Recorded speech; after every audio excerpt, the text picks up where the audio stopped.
Joining us in studio, this is a treat, Eliot Shorr-Parks, sponsored CSP. by Cozy Jewelers. Step up to the 50. That's Color Cut, Clarity, Carrot, and Cozy. Eliot, how you doing on a big day? Eagles Insider of the Year announced today. Yeah, I'm feeling good. Obviously, I think with anything like this, there's going to be nerves. This is a year of work, really, kind of leading up to this point. But at this point, the work is in. I've done what I've done, and I'm excited to see let the chips fall where they may. So, how do you feel, man? Because you've been on a heater these last couple of weeks, man. I agree. Yeah, you've been on a heater. Well, look, I think it's a little bit like Jalen in the NFC Championship game in the Super Bowl. Like, I had a stretch there where I probably didn't get as many scoops as I could have, but I think over the past few weeks, I've been on point. I had the Goddard thing. I had the Azeez Ojulari thing. So, yeah, I feel like I've helped my stock the past few weeks. So after a big scoop, do you feel like the Jalen after the Steeler game? Like, is this what y'all wanted to see? Like, well, I feel a little bit more like the clip where Jordan Mailata yells at him, and he's like, "That's what you do." And I'm like, "Yeah, that is what I do."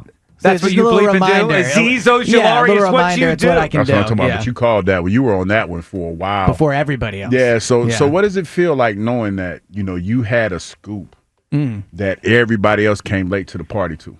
I mean, look, it feels good, right? And I think the Dallas Goedert thing too. I would also let's not forget that. I would like the committee to recognize that one. Yeah. I feel like I've been ahead of that, really months ahead of that. If Yes, you think you have. about it. So, but look, Tim McManus also did a great job, and we will see what happens. But now, my question to you is this: are you worried that there's going to be a little bit of bias because the people? We're not going to say any names, but the people that kind of run this whole Inside of the Year thing, like.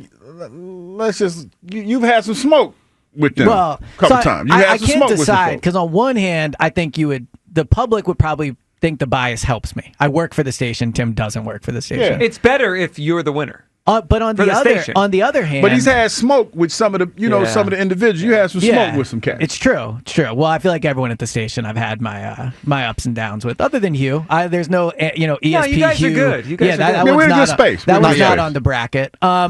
But on the other hand, I mean, the committee does it cheapen the award if I win it? Not if it's fair and square. No, Not I think if it's fair. And And to be honest, because I'm an avid listener to the station. Like, you've been on a heater. Like, your name has been associated with some bangers. And I wish you were on the committee. Yeah, I'm just saying. Your name has been associated with some bangers as far as, like, hot topics and, I mean, look, I charted history. history in training camp. Well, Yes, that's you did. true. I mean, when Slay picked off that pass, that to me is your signature moment I because agree. they knew what was going on. Oh, they know. Yeah, They Slade pointed did. at me. I'll remember. Yeah, that should be the photo of you taking the award is Slay pointing at you. Yes. And no, it should be when you hug BG. That right there. You got a lot of credit for that yesterday. I did kill that. Not gonna lie. I was proud of myself. Because there. people, you know what you just inadvertently did when you did that, and I don't know how this all of a sudden turned into we love ESP moment, but I it need has. it today. You never know. It's where it is. That's why he came in. He thought this would be better if he came in. This is it's a love like fest. when actors do press tours prior to the Oscars. Yeah. But see, this is what it is, man. That just validated you as the Insider of the Year because the players know That's a good point. who has the goods. Yep. And who delivers the hard-hitting stories on a daily basis. I agree with that. That's that. you, dog. There's That's a you. difference between my dap up with BG. And then anybody else's I dap agree. up. He didn't hug nobody else. It's a good point. He ain't hugged nobody else, It's a good dog. point. That's Now, all I'm saying. Let me ask you guys this. What did you guys think of our guy, we all love him, Derek Gunn, trying to jump in at the end yesterday, saying I did see that. He tweeted that he had the BG scoop weeks ago, but he didn't put it out there. That felt to me like he wants to be Insider of the Year. I mean, D-Gun's the GOAT, right? What can you say? Yeah. I mean, he's been doing it the longest time. Yep. I think he's the best. Yeah, I think it's just reminding people. It's like when Jordan put out the documentary, to remind people that, he is better than LeBron. D-Gun just stepped in there. Well, you know what? Like, D-Gun's my dog, and, I love D-Gun. He probably listens, but that was a pop-pop moment. Let's just call it what it is. That was a pop-pop moment. Like, y'all want to talk about pop-pop moments. That's the moment where, Pop-Pop, we know you the man. We know you've done it for a long time. You probably did have a story, but it don't count. After the fact. You didn't put it out. You ain't put it out there. We'll have to see how the committee feels about it. We will. Yeah, no, Pop Gun. No, he can't. Hugh, I would tread lightly on the pop jokes. Oh, no, we have some stories on our trip to Cleveland. I'm leaning all the way Where into that. Pop Doug was I already know where it's going. Yeah, Pop Gun. All right, Eliot.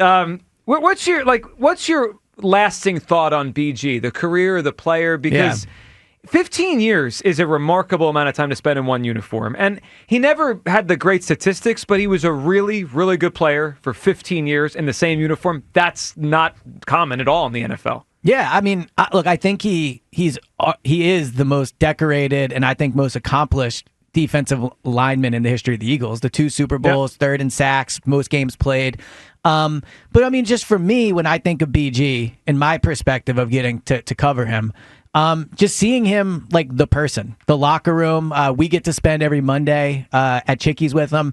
And look, the Eagles do a good job of putting good guys on their team. So Eagles players in general, when I see them interact with fans, it's always good. But BG will stand there for an hour after the show and meet every single person. And I think the most telling thing about the impact Brandon had during his time with the Eagles is yesterday when he announced that he retired, it felt like every single person I followed, whether it's on Twitter, Instagram, whatever, had a picture of them and Brandon. And that doesn't happen with all athletes, right? So I think as a player, he sometimes gets underrated a little bit just because of how great he is off the field. Yep. But when you think of the Eagles, I think there's 2 like clear-cut guys. It's Jason Kelce and it's Brandon Graham. And yeah, I think yesterday kind of just solidified that. And I look, the person is number one, and then he was a great guy.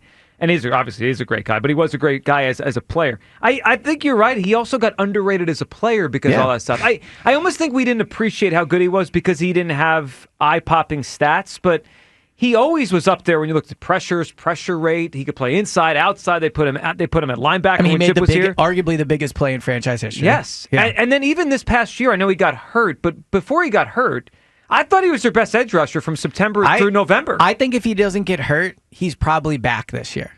I think. But I wanted to ask you this because I saw you shared this on Twitter, the email blast that you're doing.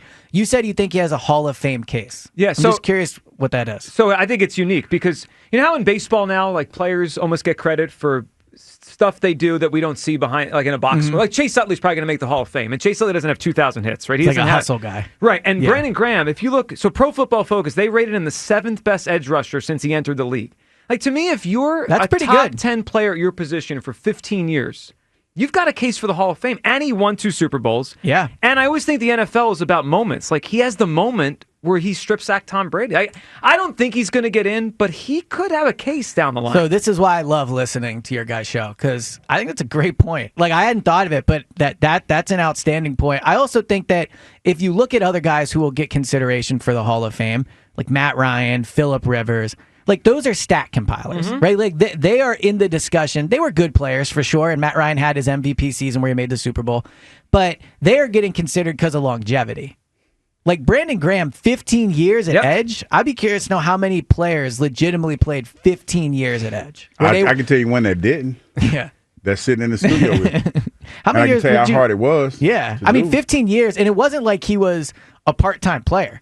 I mean, it was 15 years of legitimately being a starting defensive end. So I pulled up this morning guys that played 15 years with just one franchise in the NFL. And there's, I would say maybe there's 30 on this list. So that's it, like in NFL history. And how many are Hall of Famers? Well, I'm looking through that. It's maybe 10 are Hall of Famers, 15. But there's also some long snappers in here, kickers. Like if we kind of put it as just football players. It's a very small list. I did win a kicking competition, so let's not diminish that twice. All right. Before we get to the Azeez Ojulari stuff, because I'm curious your thoughts on the player you thought they could sign.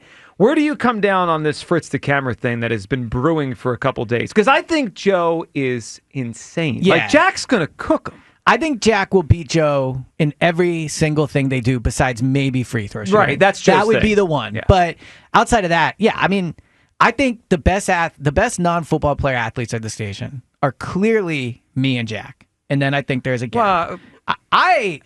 I'm just as good of an athlete as Jack. But regardless, Joe versus Fritz. I mean, Joe has a lot of good qualities. Like athleticism is not one of them.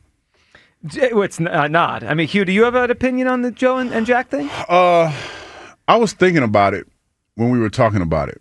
Like, Jack did he played baseball in college, correct? Yes, and Jack's like how much younger? 15 years than Jack Joe? still works out. Like, does Joe work out? Jack's 30. Right. The camera is in his mid-40s. Yeah, if not late 40s. That's a pretty big gap towards athleticism. Especially that time of your life. It's not like, 15 versus 25. I think Joe's sparking up a bad tree here. Yeah. Now Jack could get complacent and not try. Do we know what the competitions are? Jack work out? Yeah, Jack. Well, he's lost some weight recently. Yeah. He might not work out as much since the second baby, but he was running 20 miles a week for a pretty long stretch. I mean, but he does. When I think of workout, I think of lift weights. Right, but I don't think either of them are lifting any weights. Okay, yeah. Yeah, if they are. I don't think it's. I can't imagine pushing iron. But you are right. I don't think either of them are lifting. Yeah. Yeah, because running is like running. But I think when we're talking about this level of athlete, just being able to run is such a large. The bar is low. Yeah, the bar is, exactly. These are regular people. What are they gonna do? Because they're arguing about their athleticism, but what are they gonna do? I heard golf this morning. Maybe one-on-one. Golf's not an athletic sport. Golf. I would venture to say golf don't count. Yeah. What do we do? That's. But again, we have to lower the bar for these guys. No disrespect to Bill. What do you expect them to do? Well, this is all about being athletic. No disrespect to my man Bill that plays every day. Him and his friends, but. I don't. So what would you Golf's consider? Not an athletic thing. All right, what would you consider a measure I think they should athleticism? arm wrestle. They should race. Well, they should a race maybe. Play basketball 1-on-1. I would say, you know what? This is if it was me, this is how I would do it. Bench contest. That's another good bench one. I agree. Contest. Yeah. Get them on the bench. Who can put up the most weight? Who can push the most? Okay. Start at squat. Neither one of them doing 2 1/4. Hold on. So, no. 2 1/4, they'll die. Yeah. No, but that's what I'm saying. Either of them can probably put up 100 pounds. I was going to say 120. Maybe put 100 pounds on the bar and just have at it. Do we have a spotter? Because something bad might happen without a spotter. Yeah, you would need a spotter. Yeah, I ain't spotting them all. No, I say you were. All right. Elliot, well, I don't think me or Joe should do it. No. We need someone. You or Ike or Rich, you might have to spot them. Elliot, while we have you, your reaction to the Azeez Ojulari deal.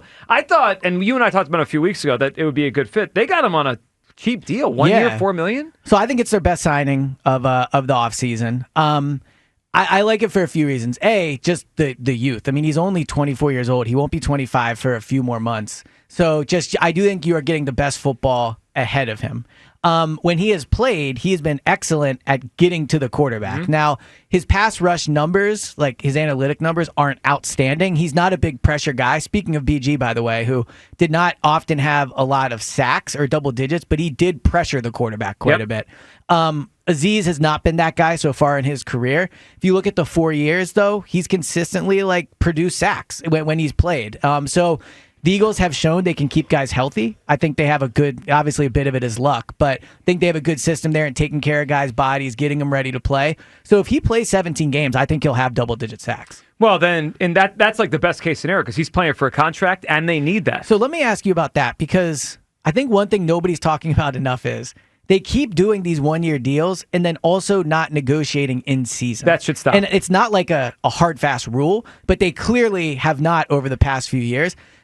Azeez could come here and become like a pretty premier edge rusher in terms of money. He'll be 25 next year. Mm-hmm. His trajectory reminds me when Reddick went to the Panthers for 1 year and then he became a free agent and came here. Elliot, if he's playing well, they should re-sign him during the season. Yes, keep him out of free agency. Well, and if their plan in free agency is going to be somewhat like 1 year prove it deals, like A.J. Dillon. A.J. Dillon doesn't have the financial upside that Azeez Ojulari has. Right, because he's back. But A.J. Dillon, if he has a really good year, will be worth more next year. I mean, so if the idea is you want these guys to be worth more once their contract is up or a year after playing, ideally you want to own those guys' rights where in year 2, you have Azeez at a discount rate. Let's say they gave Azeez 2 years, $12 million. And maybe he doesn't take that. Who knows? But he only got 1 year, 4. So maybe he takes an extra 8 and then you own his rights for the next year.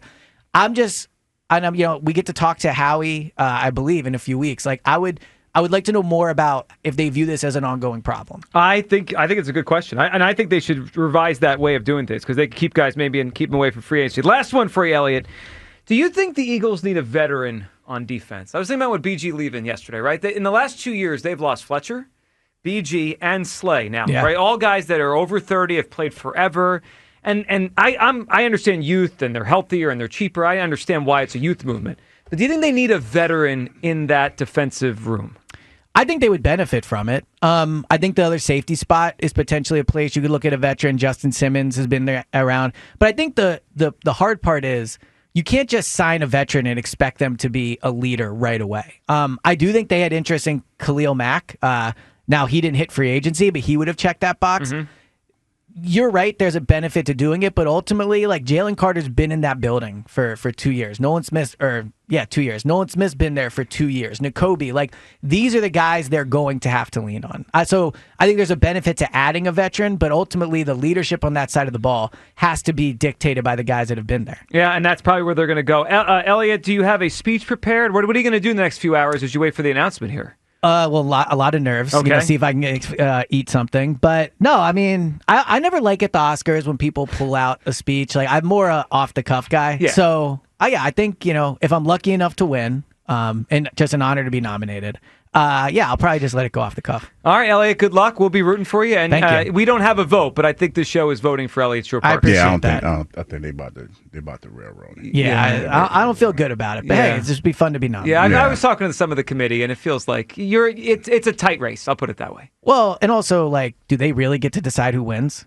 I don't. How does the voting go? The people's beat. Oh, they're gonna talk bad about you too. Yeah, no, I'm excited. But they can influence the people. That happens. All right, there he goes. Eliot Shorr-Parks up for Eagles Insider of the Year.